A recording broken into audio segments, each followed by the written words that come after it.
আগস্টে দেশের রাজনৈতিক পট পরিবর্তনের পর থেকেই উল্লেখযোগ্য হারে বাড়ছে প্রবাসী আয়। 2023 সালের ডিসেম্বরে প্রবাসী আয় যেখানে ছিল মোট 199,12,60,000 ডলার, সেখানে এবছর এই মাসে প্রথম 14 দিনেই 138,13,00,000 ডলার আয় হয়। গত ডিসেম্বরের দৈনিক 6,42,34,193 ডলারের তুলনায় এবার 14 দিনে দৈনিক গড়ে প্রবাসী আয় এসেছে প্রায় 9,86,69,000 ডলার। এই ধারা অব্যাহত থাকলে চলতি মাসে প্রবাসী আয় 250 কোটি ডলার ছাড়িয়ে যাবে বলে আশা করছেন ব্যাংক খাত সংশ্লিষ্টরা। রাজনৈতিক পরিবর্তন ও ব্যাংকগুলো বেশি দাম দিয়ে ডলার কেনার কারণে প্রবাসী আয় বাড়ছে বলে মনে করেন তারা। প্রবাসী রেমিটেন্স হাউসগুলো জানিয়েছে এখন বেশিরভাগ ব্যাংক 124 টাকার বেশি দামে প্রবাসী আয়ের ডলার কিনছে।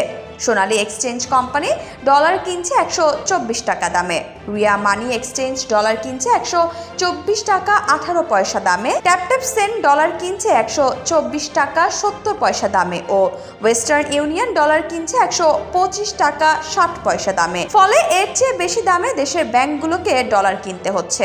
এতে আমদানিকারকদের বেশি দামে দায় শোধ করতে হচ্ছে।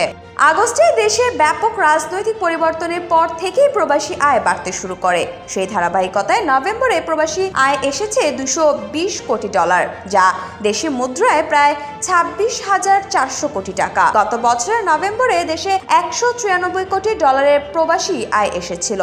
সেই হিসাবে গত বছরের নভেম্বরের চেয়ে চলতি বছরের নভেম্বরে প্রবাসী আয় বেড়েছে প্রায় 14%। এছাড়া অক্টোবরে দেশে 239 কোটি ডলারের প্রবাসী আয় এসেছিল, যা গত বছরের অক্টোবরের চেয়ে 21% বেশি। আর এবছরের সেপ্টেম্বরে 240 কোটি ডলার ও আগস্টে 222 কোটি ডলার প্রবাসী আয় এসেছে। চলতি বছরে এখন পর্যন্ত জুন মাসে সর্বোচ্চ 254 কোটি ডলারের প্রবাসী আয় এসেছে। সেটি একক মাস হিসেবে বিগত 3 বছরের মধ্যে সর্বোচ্চ প্রবাসী আয়। এর আগে এক মাসে সর্বোচ্চ আয় এসেছিল 2020 সালের জুলাইয়ে, যার পরিমাণ 259 কোটি ডলার। ব্যাংক কর্মকর্তারা বলছেন চলতি মাসের মধ্যে পুরনো আমদানি দায় পরিশোধ করার নির্দেশ দিয়েছে বাংলাদেশ ব্যাংক। এ কারণে ব্যাংকগুলো ডলারের বেশি দাম দিচ্ছে। এর ফলে আগের চেয়ে বেশি প্রবাসী আয় দেশে আসছে।